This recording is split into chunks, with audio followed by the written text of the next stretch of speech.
G'day, I'm Nurchin, and this is the Loveland Frogman. Or the Loveland Lizard, but we'll get into that one later, okay? This time we're going to break it down into what is it, the sightings, is it real, and where to find one. Alright, let's get to it. Despite sightings of this creature popping up all over Ohio for the past 60 years, there's still very little known about this peculiar amphibian. There appear to be a lot of discrepancies in the description of this creature, making people think there might be multiple frogmen rather than just one frogman. Some of these descriptions include features more like a toad, and sometimes like a lizard, and sometimes extraterrestrial.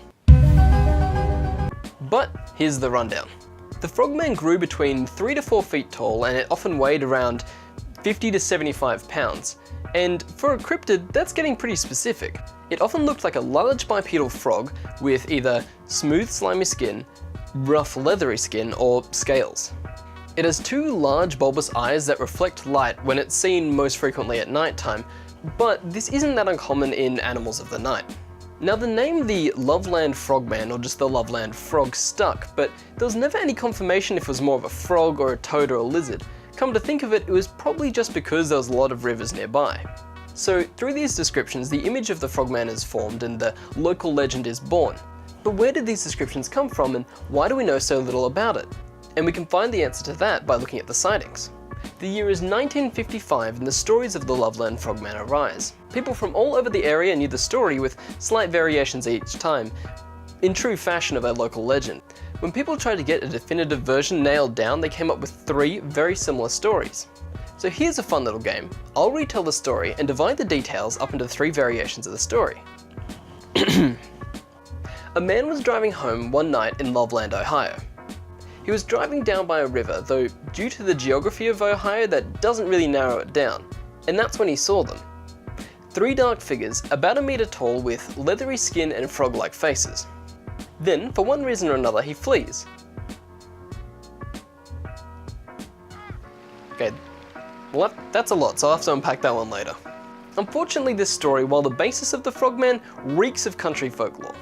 It always appears to be the friend of a friend that this happens to, and the exact location is never recorded. The magic wand is what kicked off the idea of these frogs maybe being extraterrestrial. But in that same story, the man claims to hear them having a hushed conversation. From a distance. From a moving car. I mean, really? But on that note, lots of cryptids have been accused of being aliens, so this is nothing new. So Loveland is thrown into frogman mania, and everyone starts coming forward with their own sightings and more variations of the story, but nothing really sticks until about 17 years later. That's when things get a little bit weird. March 3rd, 1972. A Loveland police officer called Ray Shoki is driving home one night when an animal runs across the front of his car. The headlights lit it up and he saw what he believed to be the Loveland Frogman. It ran, hunched over, and climbed over the guardrail back down towards the water. Though this sighting picked up about as much traction as all the ones from the years before. That was until about 2 weeks later, another officer called Mark Matthews had another incident in the same area. He saw an animal on the side of the road, shot it, and retrieved the body. He took this creature back to the station and showed it to Shoki, who confirmed that's what he'd seen the weeks before. Problem was, it turned out to be an iguana. He said the mix-up occurred because the iguana looked sickly and had lost its tail. Now this story went wild. It was the most full-on story the papers had ever seen about the frogman. It even received international fame when a story about urban legends in Ohio published the story. The problem was, the author omitted the part where it was just an iguana. Years later, Matthew sat his final interview on the topic and said it was all fake, just overblown media hype. And now our last reported sighting from only a few years ago. In August 2016, Ohio resident Sam Jacobs and his girlfriend were playing Pokemon Go when they supposedly ran into the frogman down by the water. Luckily, they were able to film it and hand the footage over to the local news. A lot of people have called hoax, but Jacobs was quoted saying, "I swear on my mother's grave that this is the truth. I'm not sure whether it was a frogman or just a giant frog. Either way, I've never seen anything like it." 3 very compelling tales, but can they be believed? Let's take a closer look with, is it real? Okay, let's start with the first story. Whether or not that's actually what he saw doesn't really add much to the existence of the frogman. This person is talking about what they saw, at night, from a moving car. The human brain takes bits of information and strings them together in a story. That's kind of how dreams work. So this guy may have just seen 3 cloaked figures at night and thought they look frog-like in nature. Now, I'm not exactly sure what put the word frogman in this guy's head, but at least we know for the later stories, this is where it came from. And a magic wand that shot sparks, it just doesn't fit into the rest of the picture at all. Maybe they were practicing spells, or maybe they were repairing a spaceship. Or it was possibly some homeless people underneath a bridge lighting a torch. Just guessing. On to the next story. Now this one's the kicker. 2 policemen and a Loveland frog. It kind of sounds like erotica. So let's have a look at what happened here. When Ray Shoki saw a small squat green thing run across the road, it's not that surprising he may have thought it was a frogman. That's typically how these rumors spread. Just like the bunyip, you see something strange and it makes for an easy explanation. So Shoki calls Mark Matthews and tells him what he saw. A few weeks later, Matthews sees the same thing. It ran past the car and under the guardrail, and I quote, "I know no one would have believed me, so I shot it." Holy damn, that's your first thought?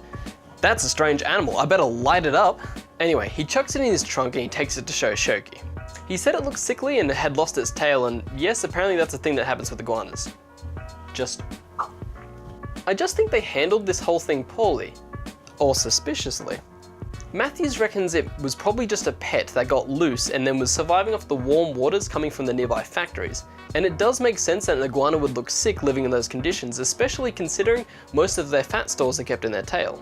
But it's just such a convenient answer, and I guess they didn't think it was odd because no one else reportedly saw the body, and I guess they just put it in a bin or something? I mean, they didn't take a photo or anything. Maybe they weren't expecting the story to blow up as much. Maybe when it was reported, there's a reason it all went away. Maybe certain people contacted Matthews and there's a reason it was never investigated. Anyway, a lot of this information came from an interview with Matthews in 2016, over 40 years since the incident. The interview was because he was sick of being contacted about it and another story had just blown up. That story being our friends playing Pokemon Go. August 2016, bam, that's right, living in the age where everyone's got a camera. So a couple's out doing that Pokemon Go thing when they come across what they think is a monster or the Loveland Frog. The guy whips out his camera and starts recording until the thing stands up on 2 legs and walks away. So let's have a look at that footage, why don't we?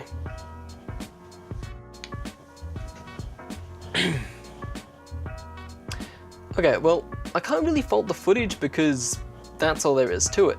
According to the legend, the eyes of the frogman were reflective, so they've got that part correct, but it's far too dark to see anything else. He supposedly snapped some photos, so let's have a look at those. Oh, well, that may be the fakest thing I've ever seen. Yes, it's true that low light eyes reflect brightly, but look where they're located on the head. Frog eyes sit high on their head and face forward, true, but look where they're centered. This is one lopsided frog. Then again, I haven't met him personally, so I digress. Secondly, look at where he's standing in the water, looking towards the shore. Why would an amphibian do that? Stand there awkwardly, almost as if it's not trying to get a costume wet? It's just so human. Anyway, I'll leave that to you guys to decide. Let me know what you think in the comments down below. So there we are. Homeless people with a torch, iguanas without tails, or wet boys standing in swamps. I'd like to imagine there's an explanation that ties all these stories together, but with the information we have, I'm a little doubtful. Now, it also could have been a species of amphibian that went extinct in the 1950s, but I'm a little skeptical there because Ohio was very densely populated at the time. Creatures like the Loveland frog did once exist, such as the Triodobatrachus, which pretty much translates to triple frog. This is the oldest living relative of the modern frog, though unfortunately, they went extinct about 250 million years ago. Now it's worth noting that some prehistoric animals have managed to survive for incredible amounts of time, and some frogs have a life-preserving sleep like no other, but at this point I think I'm kind of clutching at straws. And finally, the word lizard usually puts some people on edge about society being ran by an elite species of lizard people. But that's definitely a story for another time. Where's my tinfoil hat? So where can I find one? Maybe there are people out there that don't want the frogman to be found. Maybe they went extinct millions of years ago. Maybe they're chilling in swamps just trying to defend their Pokemon Go gyms. Nevertheless, I happen to know a man who legally doesn't exist and he's never been one to let the man keep him down. I am of course talking about Wendell Elmwood. Over to you, Wendell. Hail and well met. The Loveland Frogman, hey?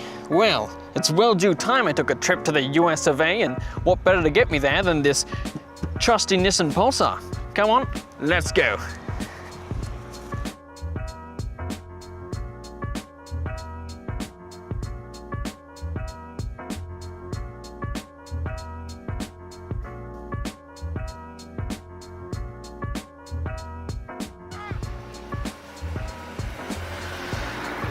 Unfortunately, after so many years, there's still not much known about this guy. But if you're trying to find one of your own, here's a few tips. First, they're found in Loveland, Ohio. Often found near water or roads. There have been no reports of them being aggressive or attacking humans, and keep an eye out for any bright reflective eyes.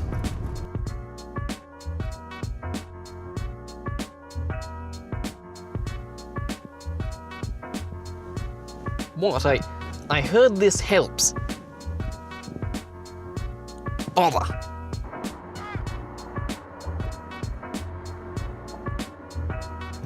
Be sure to keep your eyes out for the cryptid, the Ohio White Boys. But if we see any, we'll be sure to run. Ugh. White Boys.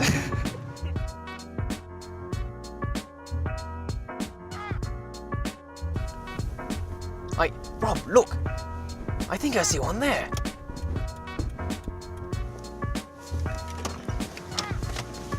My word, there really is one, bright as day. Rob, get some footage of that. Yes, good footage. I can't believe it, there really is one. I'm worried that no one will believe me, so, you know, when in Rome.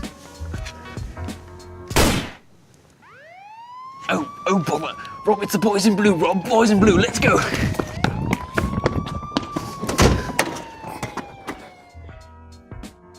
Thanks for watching, and I hope you enjoyed. If you did, be sure to like and subscribe, and if you want me to report on a certain cryptid or region, be sure to comment down below. See you next time. They're all driving on the wrong side of the road.